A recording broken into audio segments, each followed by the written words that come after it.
Today, in the Ukrainian Cultural Center, we are remembering 14 million Ukrainian victims of Holodomor with our commemorative event. Ще молимо за спокій душ, спочилих рабів Божих, невинних жертв Голодоморів, і за відпущення їм усякої провини, вільної і невільної. Господи, помилуй, Господи, помилуй,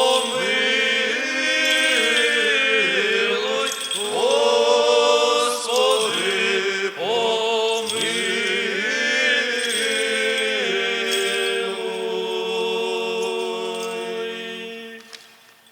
Шановні пані та панове, ladies and gentlemen, сьогодні ми зібралися разом, щоб вшанувати пам'ять та висловити шану душами, які пережили той жах, який нині ми називаємо Голодомор, голодну смерть. I am Olga Popel, President of the Southern California Holodomor Genocide Committee. Our Los Angeles Holodomor Memorial Plaque is the first of many in the United States. It was unveiled on May 18, 1986. It endures as a testament to a genocide so cruel and vast that it makes one weep and achingly speak the words, "Never again." And yet it seems to me to be a genocide grievously forgotten and unknown. Oris Subtilny, in his book, Ukraine, A History, does not use the word. You do not find the word Holodomor in his index.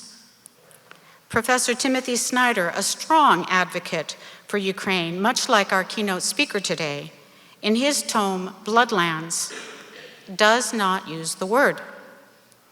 Holodomor is not to be found in his index as well.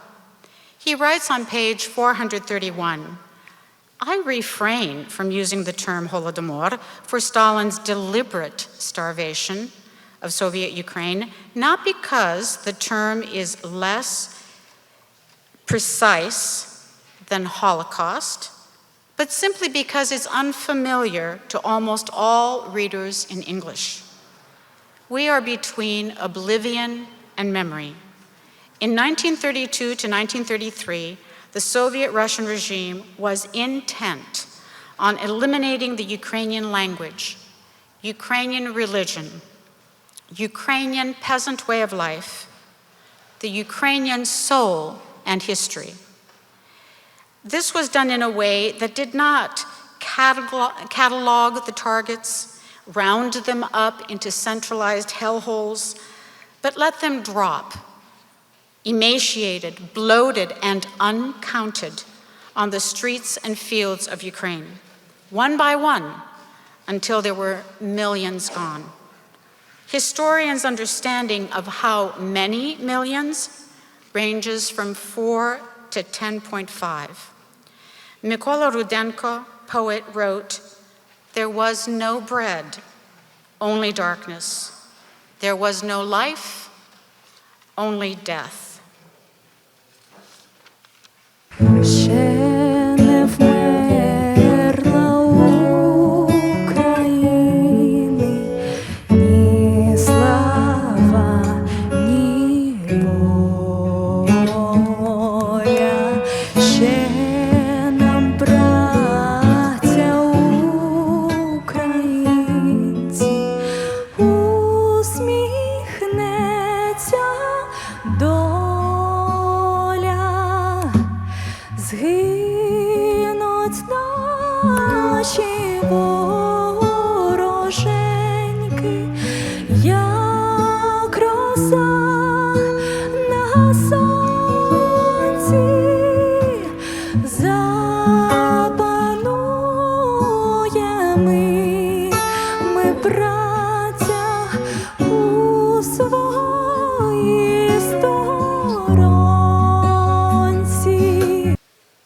Ми хочемо сказати, що в рідній школі Вже четвертий рік поспіль існує відкритий урок, який готують наші вчителі. Цього року такий урок готувала пані Руслана, на який ми запрошуємо наших дітей і ми запрошуємо батьків, які показують приклад своїм дітям, що минуле треба пам'ятати, бо без нього немає майбутнього.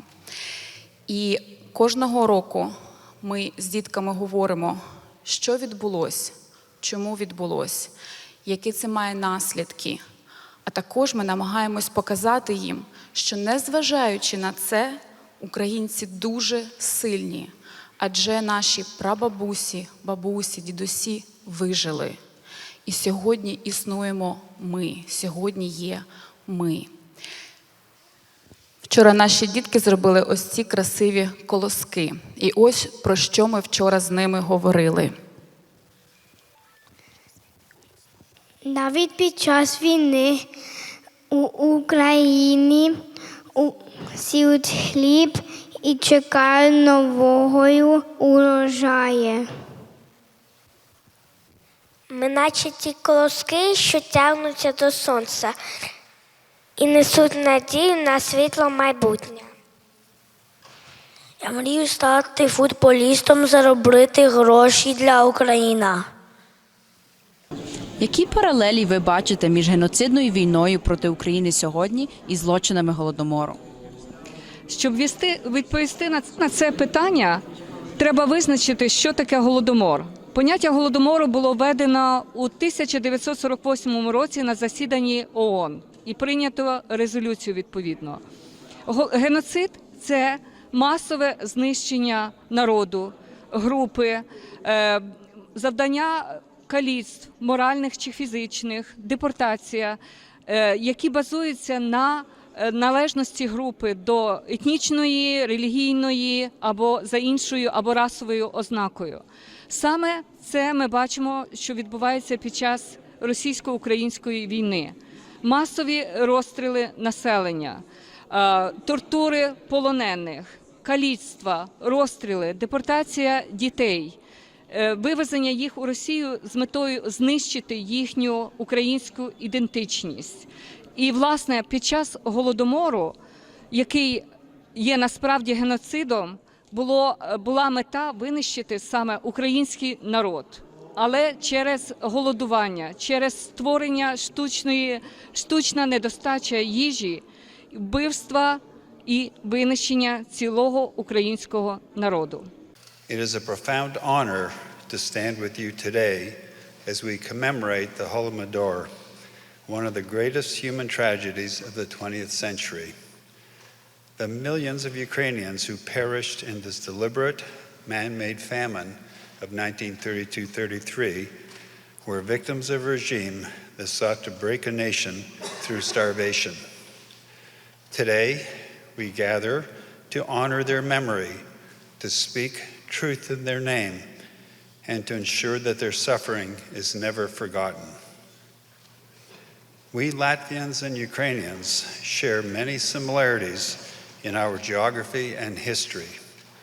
Both our nations are blessed with fertile, open, and relatively flat lands that have offered opportunity, but have also left us vulnerable to the ambitions of powerful neighbors. Over the centuries, we have faced repeated invasions. Both Latvia and Ukraine have endured Russian, later Soviet, and now again Russian domination and attempts to extinguish our national identities. Our cultures and languages were targeted. Our peoples were brutalized, starved, raped, deported, and murdered. Yet, despite these unimaginable hardships, we persisted. We refused to let tyranny define us. We have rebuilt, we have thrived, and today we stand as proud, independent nations, determined to shape our own future. Why do you think today the Holodomor Genocide is political or isn't? Well, the Holodomor Genocide has always been political because of the Western indifference Western cover-up of the Holodomor, even though the Western world has known about Holodomor even as it was happening. But the Holodomor is the genesis of what's happening today. It's pretty much the same playbook. Back in 1932-33, Stalin decimated 10 million Ukrainians to create the Soviet Empire, and now Putin is trying to recreate the Russian Empire with trying to decimate Ukrainians today. But it's not going to happen again. I want to acknowledge that Councilman Hugo Soto Martinez was hoping to join us today, but his schedule did not allow that. But with his authority, the Ukrainian colors will be on City Hall this month, the month of November, as declared by the California State Legislature to be Holodomor Memorial Month. This a resolution passed in association with the work of the Southern California Holodomor Genocide Committee.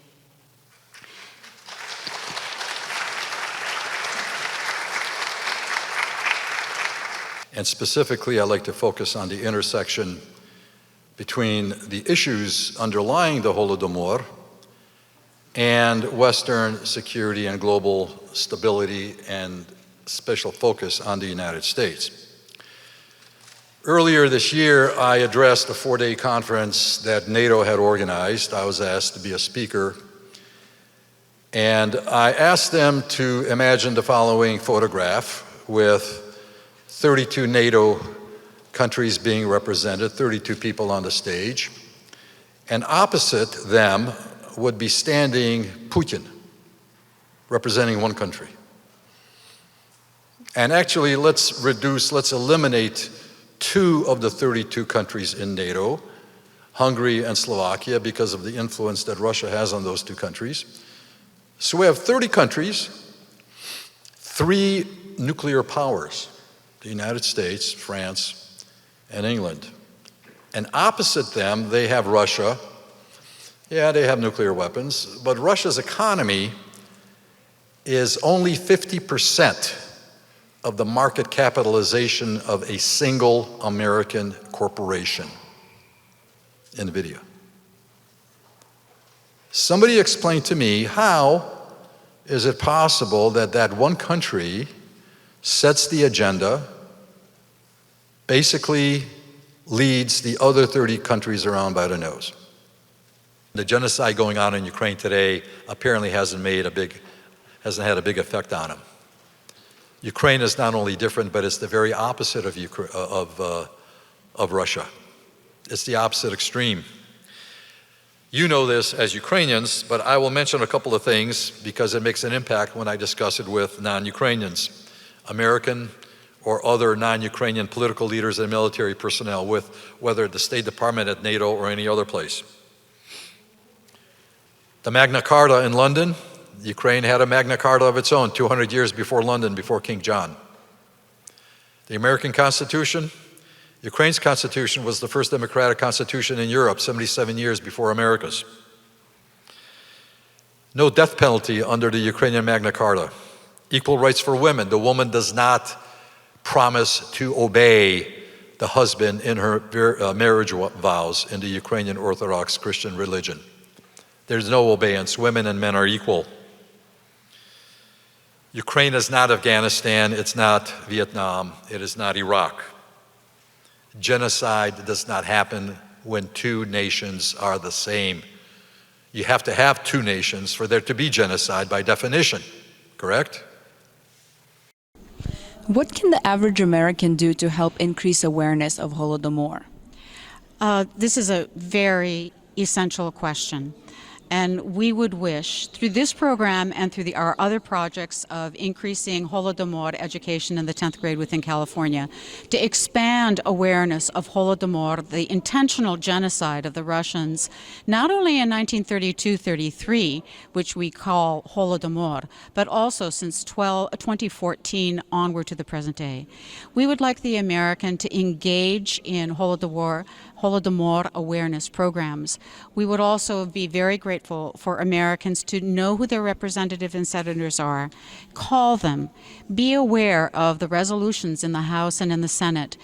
call your representative and senator and tell him or her that their support for anti-genocide, pro-Ukrainian measures is essential. Return of the forcibly abducted Ukrainian children is essential and non-negotiable. That kind of engagement is what makes us say and believe in never again. As Mark Twain said, history may not repeat itself, but it can certainly rhyme, and we feel that it is rhyming now. Thank you.